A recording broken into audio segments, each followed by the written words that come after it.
Hi everyone and welcome back. If this is your first time to my channel, it's all about my 1966 Hillman Superminx, which I bought a couple of years ago.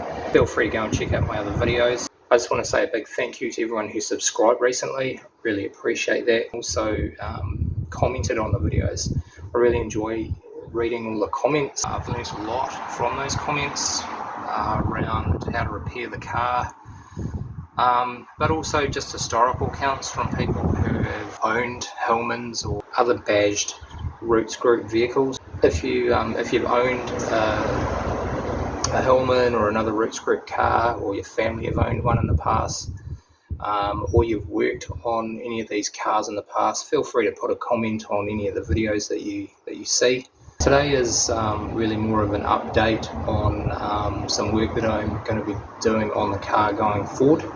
I want to clean up underneath the wheel arches, up under the front and rear valances, and also up under the floor of the boot, and I'm going to reseal it. I'm going to put some underbody sealant on, really just to try and protect those areas from any moisture getting in and causing rust. There is no rust except the odd bit of surface rust that I've come across, particularly in the wheel arches, which I've touched up with paint. I want to underseal it as much as I can. I'm not doing a full restoration on this car. I'm not trying to make it concours at all. I'm just trying to keep it on the road.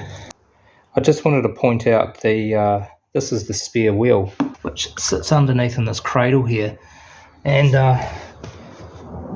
this is a really old tyre. I wouldn't be surprised if this is actually an original tyre that came with the car. It's a cross ply. Look how old that valve is. I think it's like a 14-inch tyre. Look at the tread. Look at the tread on it. It's actually a bit of it's cracked along the tread. I wouldn't feel comfortable putting this on the car if I got a flat tyre. This tyre was made in New Zealand, and as far as I'm aware, we don't make tyres in New Zealand anymore. They all come over from Taiwan and places like that. So what I might do in the future is take it down to a tyre shop and just see if they've got like a sort of a good used tyre that they could put on here as a replacement. The other thing I was thinking of doing is painting these rims just on the where these wheel trims sit, painting them the same colour as the car. I don't know, what do you think? I have seen it on a couple of vehicles, and it does look quite good. I think it looked quite neat actually, but I don't know, what do you think? Put something in the comments if you think that would be a good idea, or should I just leave it standard? The other thing I'm going to do is, in an upcoming video at some point, is I managed to source some brand new front quarter light seals.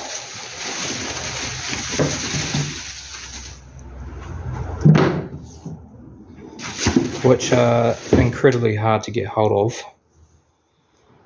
You just can't get these anymore. So I was very lucky to come across these. These are the front quarter lights here, and these are the originals.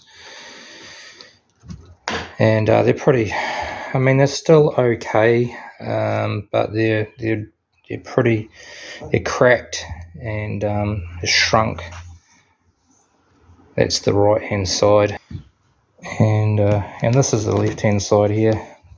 This one's in slightly better condition.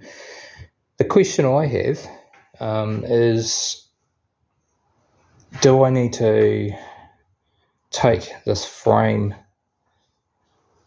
out of the door?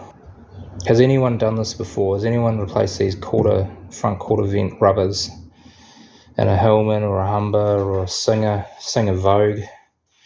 Singer Vogue is the same as the badged, is another badged brand from Roots Group, but essentially the same car. I think these are held in place down inside the frame of the door here. I can't see any other way of getting these rubbers out because this is actually mounted.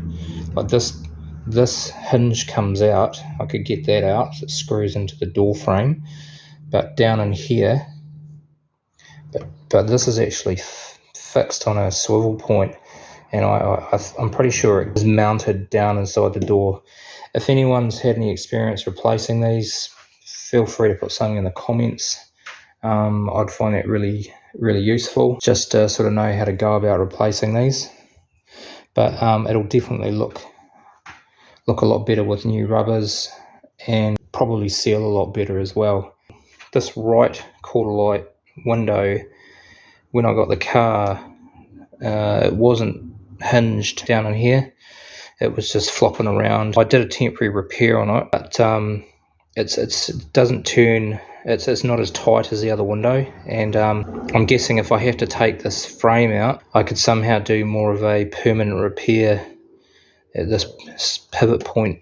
But yeah, please put something in the comments if you have any experience in replacing these front quarter vent rubbers. Well, we'll leave this video here. Feel free to like and share the video if you enjoyed watching it.